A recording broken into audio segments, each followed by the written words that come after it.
अस्सलाम वालेकुम, welcome back to my channel. उम्मीद करती हूँ कि आप सब ठीक ठाक होंगे। अब आप लोगों को महंगे महंगे ब्रांड के मसाले लाने के लिए बाज़ार जाने की ज़रूरत बिल्कुल भी नहीं है, जिन मसालों में हमें ये भी नहीं पता कि कौन सी चीज़ मौजूद है और कौन सी नहीं। बहुत ही मज़ेदार, चटपटा, चटखारेदार सा बिरयानी मसाला हम लोग घर में बनाकर तैयार करने वाले हैं, जिसे हम लोग साफ़ सुथरे तरीके से बनाकर तैयार करेंगे। और इसकी ख़ास बात यह है कि एक मरतबा इसे बनाकर आप पूरे साल के लिए इस्तेमाल कर सकते हो। ये बिल्कुल भी ख़राब नहीं होगा। आगे आने वाली बड़ी ईद के लिए ये बहुत ही कमाल की रेसिपी है, तो इसे अपने अपने फ्रेंड्स और फैमिली में भी ज़रूर शेयर करना है।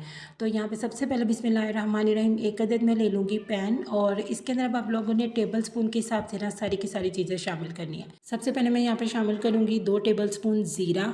इसके साथ ही यहाँ पे शामिल करेंगे 1 टेबल स्पून सौंफ का, हरी सौंफ का मैं यहाँ पे इस्तेमाल कर रही हूँ। तमाम चीज़ों की मेजरमेंट जो है उसका आपने ख़ास ध्यान रखना है। अब यहाँ पे मेरे पास हैं 7 से 8 अदद बादियान के फूल। ये बहुत ही मज़ेदार खुशबू वाले होते हैं, इन्हें आपने ज़रूर शामिल करना है। 1 टेबल स्पून यहाँ पर मैं भरकर ले लूँगी लौंग का।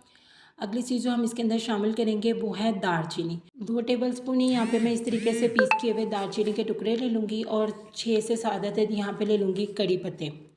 और उसके बाद यहाँ पे मेरे पास है बड़ी इलायची, 4 अदद बड़ी इलायची ले रही हूँ। 1 मैं जायफल ले रही हूँ। इसको आप लोगों ने अभी इसी तरीके से यूज़ करना है, आगे मैं चल के बताती हूँ कि इसका हम क्या करेंगे।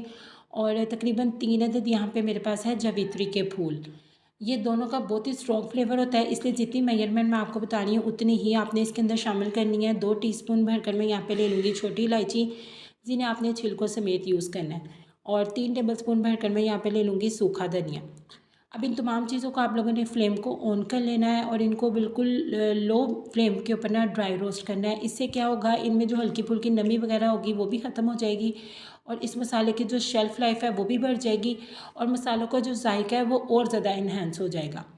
इसको यहाँ पे मीडियम टू लो फ्लेम के ऊपर मैं सिर्फ 2 मिनट से 2.5 मिनट तक ड्राई रोस्ट करूँगी। इन मसालों को आपने जलने भी बिल्कुल नहीं देना। जैसे इनकी बहुत ही प्यारी सी खुशबू आने लग जाएगी, तो आपने उसी वक्त इनकी जो फ्लेम है ना वो ऑफ़ कर देनी है।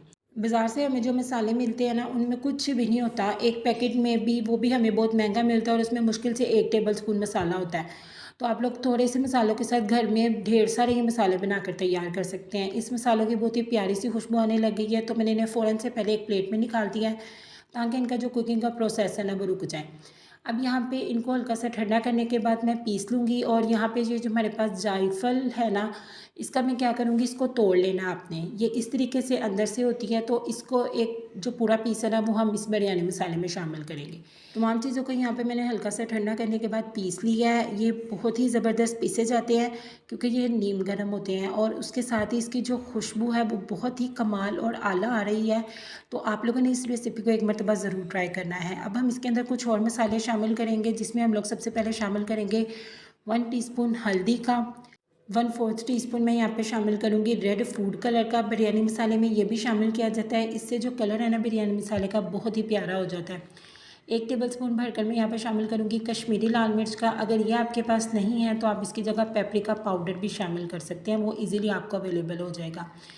1 टीस्पून मैं यहाँ पर शामिल करूँगी लौंग का, ये आपने साबुत लौंग ही शामिल करनी है। और यहाँ पे हम लोग छोटी इलायची भी शामिल करेंगे, तकरीबन 1 टीस्पून भरकर ही मैं छोटी इलायची भी शामिल कर दूँगी, हरी इलायची जिसे बोलते हैं, वो भी इसके अंदर शामिल कर देंगे, और इन्हें कर देंगे मिक्स। अब इन तमाम मसालों को आपने अच्छे तरीके से ना इसके अंदर मिक्स कर लेना है, ताकि तमाम जो मसाले हैं वो ना यकजान हो जाने चाहिए। और लास्ट में अब इसके फ्लेवर को और ज़्यादा बढ़ाने के लिए, और बिरयानी हो और उसके अंदर आलू बुखारे ना जाएँ, ऐसा तो हो नहीं सकता। 10 से 12 अदद आलू बुखारे में लेकर तो वो इसके अंदर शामिल कर दूँगी। इन्हें शामिल करके भी आपने अच्छे तरीके से मिक्स कर देना है। और एक बात जो मैं आपको बताना भूल गई थी वो ये है कि जो करी पत्ते हम लोगों ने ड्राई रोस्ट किए थे, उनमें से आधे करी पत्ते हमने मसाले के साथ पीसने हैं, और बाकी के आधों को इस तरीके से हाथों से तोड़ के ना वो आपने बिरयानी मसाले में शामिल कर लेने हैं। इसे मिक्स कर लेंगे, और आपका होममेड मज़ेदार चटखारेदार सा बिरयानी मसाला जो है वो बन के बिल्कुल तैयार है। अब बताती हूँ मैं आपको कि इसको सेव किस तरीके से करना है और इस्तेमाल किस तरीके से करना है।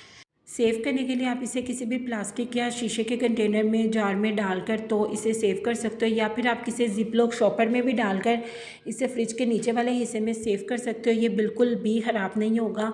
और इसे इस्तेमाल किस तरीके से करना है, 1 किलो बिरयानी के अंदर आप लोग 2 टीस्पून भरकर ये वाला मसाला शामिल करें, और बाकी की जो नमक मिर्च है वो आप अपने टेस्ट के अकॉर्डिंग शामिल कर सकते हैं। ये ज़बरदस्त बिरयानी मसाले की रेसिपी को आप लोगों ने ज़रूर ट्राई करना है और फिर मुझे कमेंट सेक्शन में आकर बताना भी है कि ये रेसिपी आप लोगों को कैसी लगी। दुआ में याद रखिएगा, अपना बहुत ज़्यादा ख्याल रखिएगा। अल्लाह हाफ़िज़।